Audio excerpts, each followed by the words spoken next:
நீர் செயல்படுவீர்.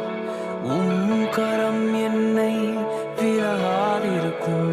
என் இயலாமையில் நீர் செயல்படுவீர். கரம் என்னை விலகாதிருக்கும்.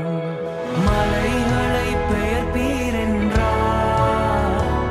என் தடைகள் உமக்கு எம்மாத்திரம். மரித்தோரை எழ செய்தீர் என்றார்.